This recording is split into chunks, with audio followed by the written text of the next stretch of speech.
मेरा टॉपिक होगा that will be around Baburnama. अब इससे ना दो क्वेश्चंस बन के आए हैं। One is how Baburnama acted as a source of history.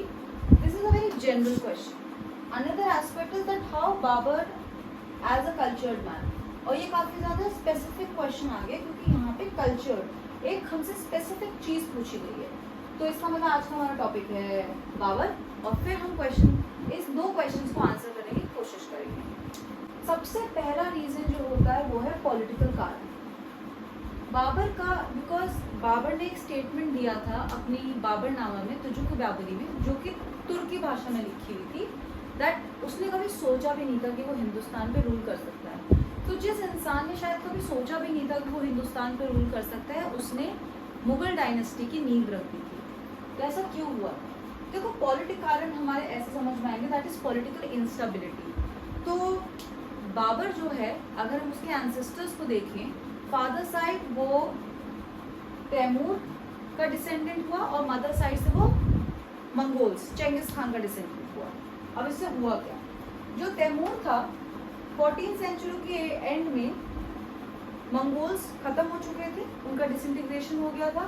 Taimur का राइज होता है और 1405 में तैमूर की डेथ हो जाती है। तैमूर ने इतना बड़ा एम्पायर खड़ा कर दिया था जो कि एशिया माइनर, टर्की से लेकर Afghanistan and some portions of Punjab, इतने एरियाज को कवर करता था। तो इसके मरने के बाद ऑब्वियसली जब एक बड़ी डायनेस्टी खत्म होती है तो उसकी प्रिंसिपैलिटीज, छोटी छोटी प्रिंसिपैलिटीज है हमारे पास, और उसके आ जाते कंटेंडर्स। ठीक, on contenders it was Safavids, Iran, Uzbek, obviously Uzbekistan, and the Ottoman empire Turkey, जो ईरान और इराक पे अपना कंट्रोल चाहते थे। और यहीं पे बाबर आता है। Babur was born on 14 Feb 1483। 12 साल की उम्र में फरांगना की गद्दी पे बैठता है। उसके फादर का नाम था Zahiruddin Mohammad Babur, was his full name. इसी तरीके से हमें लिखना चाहिए। Nigar Uddaula was the mother's name and Umar Shaikh Mirza was the father's name. ठीक है, 12 साल की उम्र पे गद्दी पे बैठता है। और इसका जो सबसे बड़ा कंटेंडर है वो है Shibani Khan, the Uzbek ruler. 1501 में सरेपुल की लड़ाई होती है और शिबानी खान बाबर को उसमें हरा देता है। अब जब हरा देता है तो राज्य ले लेते हैं। तो बाबर को जाना पड़ा कहाँ? काबुल। दैट इज 1504 में काबुल जाता है। लेकिन बाबर फिर भी, बाबर का ड्रीम का समरकंद कहाँ है? वो आज के पॉलिटिकल अरीना में, इट इज इन उज़्बेकिस्तान। उसने उसे वो चाहिए था, लेकिन obviously everybody needs an empire, तो वो काबुल चला गया 1504 में। ठीक है, जब वो 1504 में काबुल गया and was continuously fighting for the empire, तो उसकी मदद किसने करी? उसकी मदद करी हैरत के रूलर ने, जो कि उसके फैमिली मेंबर था। जब हैरत के रूलर ने उसकी मदद करी तो शिबानी खान यहाँ पे भी आया और उसने हैरत अपने अंडर ले लिया। ठीक है, जब उसने अपने अंडर इस पर्टिकुलर रीजन को लिया तो सफाविद्स और शिबानी खान दोनों एक दूसरे के सामने आ गए। और 1510 में सफाविद्स और शिबानी खान के बीच में लड़ाई हुई, जिसमें Ismail Shah of the Safavid ruler one and Shaibani Khan was finally defeated. लेकिन साथ ही साथ 1514 में ओटोमन एम्पायर, जब हम पढ़ेंगे, उसने इस्माइल शाह को हरा दिया था। And at the same time Uzbeks ने भी अपने आप को वापस रीग्रो कर लिया था। तो अब बाबर के पास कोई ऑप्शन बचता नहीं है। तो अब देखिए, इसका जो पर्टिकुलर रीजन था वो तो इसे मिल नहीं रहा था, कहीं ना कहीं तो जाता। तो इसने क्या करा? हिंदुस्तान की तरफ नजर रखी। अब किस तरीके से, वाई एंड हाउ हिंदुस्तान। तो सबसे पहले क्या हुआ, जो हमें ये समझ में आ गया था कि जो उसका एम्पायर था वहाँ पे पॉलिटिकल इंस्टेबिलिटी थी, तो उसे इंडिया की तरफ देखना पड़ा। इंडिया की तरफ देखना पड़ा तो उसने सबसे पहले क्या करा? अच्छा, इंडिया की तरफ क्यों देखना पड़ गया? पहली बात तो वो अपने आप को उस चीज का एक लेजिटिमेट हकदार भी समझता था। अच्छा, जब हमने बात करी थी तैमूर की, तो तैमूर का वो डिसेंडेंट हुआ और तैमूर क्या था? सर्टेन पोर्शन ऑफ पंजाब तक पहुंच गया था। तो कहीं ना कहीं उसे लगता था that yes, he is the legitimate holder of this region. The second point बन जाएगा the legitimate holder because Taimur had the regions. Second, अब आता है वो इंडिया में आया कैसे? ठीक है, सबसे पहले उसने बहरा नामक फोर्ट पे कब्जा करा।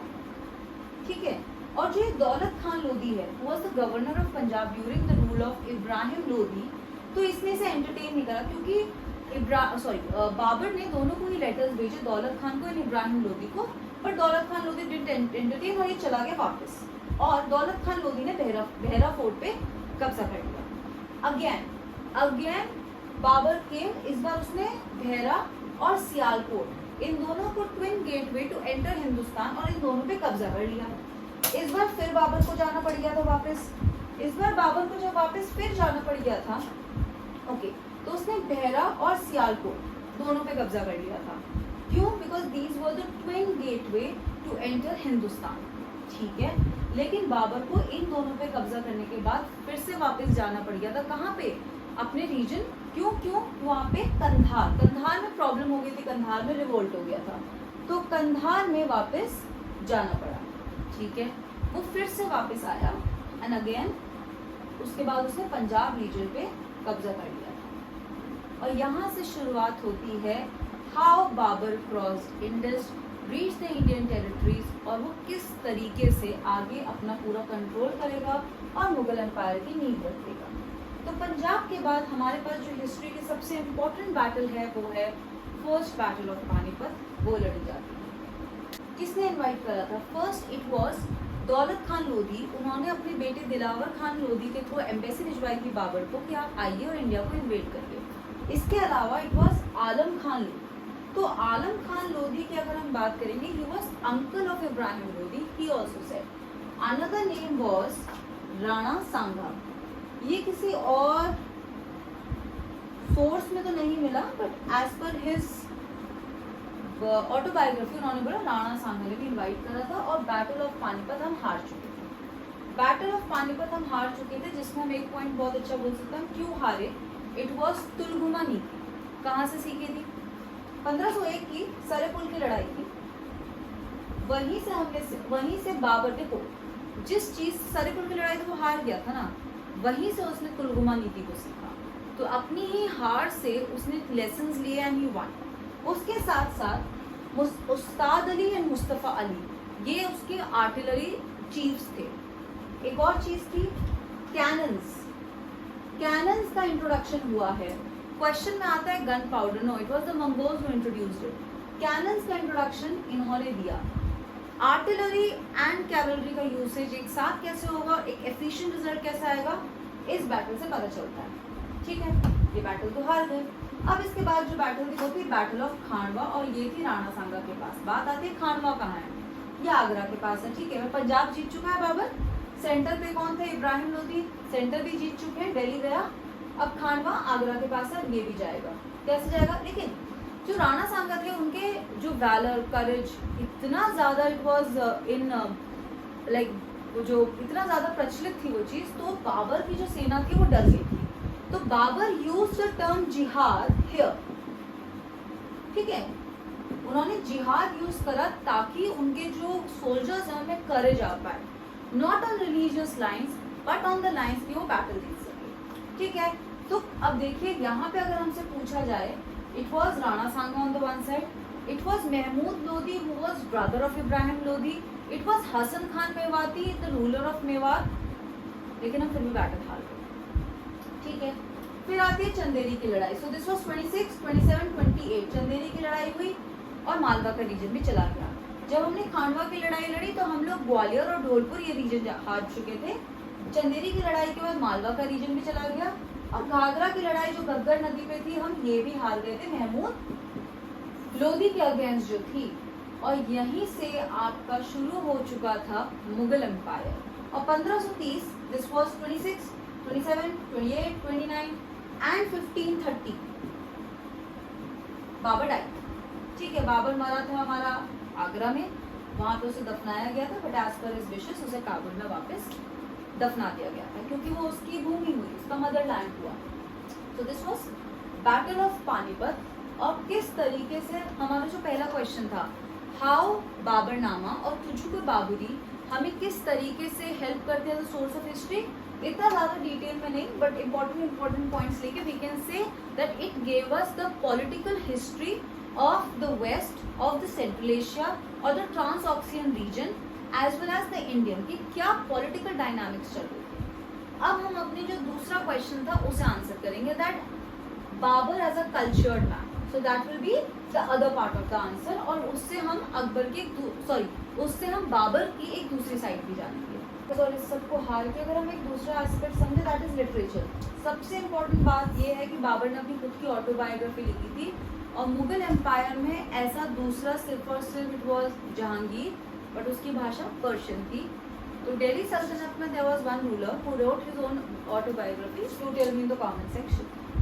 तो ठीक है, तुझको व्यापारी बाबरनामा सही, बहुत अच्छी बात होगी। उसका पर्शियन में ट्रांसलेशन 1589 में अब्दुल रहीम खाने ने करा था। उसके अलावा दीवान, मुबाइया एंड रेसल ए उसज, ये और उनके वर्क्स थे। ठीक है, आर्किटेक्चर, जो चार बाग शैली होती है ना, रनिंग वाटर, फाउंटेन सिस्टम, वो इन्हीं को पसंद था।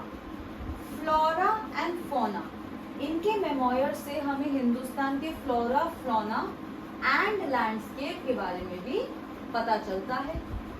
Discipline and a task master, एक लॉजिक की बात है, एक इंसान जो यहाँ का है भी नहीं और उस टाइम पीरियड में रग्ड टोपोग्राफी, माउंटेन पासेस को करके, इंडस को क्रॉस करके पंजाब से पूरा एम्पायर ले लिया, तो yes he was a disciplined man and he was a task master. ठीक है, इसके अलावा वो एक ऐसा लीडर नहीं था या ऐसा रूलर नहीं था, वो अपने सोल्जर्स के साथ कंधे से कंधा मिला के फाइट लड़ता था। ठीक है, he was a great leader, and why we can say a great leader, इसने अपने मेमोयर्स में he actually praised many rulers, Muslim rulers, लेकिन उसने एट द सेम टाइम दो हिंदू रूलर्स की भी तारीफ करी थी। One was Rana Sanga and the other was Vijayanagara empire के कृष्णदेव राय। So that also requires a lot of credibility that you are praising your contemporaries। ठीक है, तो ये हो गया हमारा अदर साइड। एक और चीज, शाहरुखी करके सिल्वर सिक्के, शाहरुखी करके सिल्वर सिक्के इन्होंने ही सर्कुलेट करे थे, और कलंदर नामक टाइटल इन्हीं को मिला था फॉर हिज जेनरोसिटी। ठीक है, तो एक तो इनके पास एक टाइटल था पदशाह, वो कब मिला था, जब काबुल जीता था, और बादशाह कब मिला था, जब ऑन 27 अप्रैल 1526 पानीपत की लड़ाई 21 अप्रैल 1526 में जीती गई थी, उसके करेक्ट 27 अप्रैल को ही gave himself as a title of बादशाह। तो ये हमारा पार्ट हो गया बाबर, उसका पॉलिटिकल एस्पेक्ट, उसका लिटरेचर, आर्किटेक्चर, और कहीं ना कहीं इन्हीं सब उसकी एक्टिविटीज या उसने तो नींव रख दी।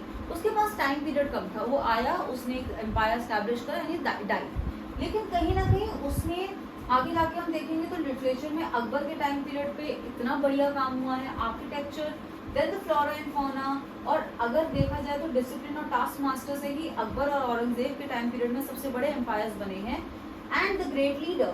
तो कहीं ना कहीं मुगल डायनेस्टी में वो नींव इसी ने ही बीज बोया था, the foundation was given actually by him. तो कहीं ना कहीं बाबर का जो पूरी एक हम एम्पायर समझे या पूरी एक जर्नी समझे इज ऑल्सो इंस्पिरेशनल। वाई, एक इंसान जिसने शायद सपनों में भी नहीं सोचा था कि वो हिंदुस्तान पे रूल करेगा, वो आया और उसने रूल करा, और उसने हमें एक मुगल डायनेस्टी दी जो कि 1526 से 1707 और उसके बाद लेटर मुगल्स के पॉइंट ऑफ व्यू 1857 तक चलती रही।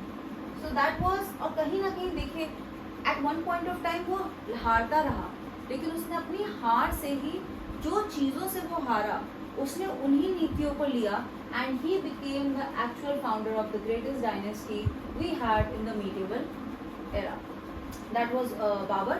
Do like, share and subscribe, and we'll meet soon.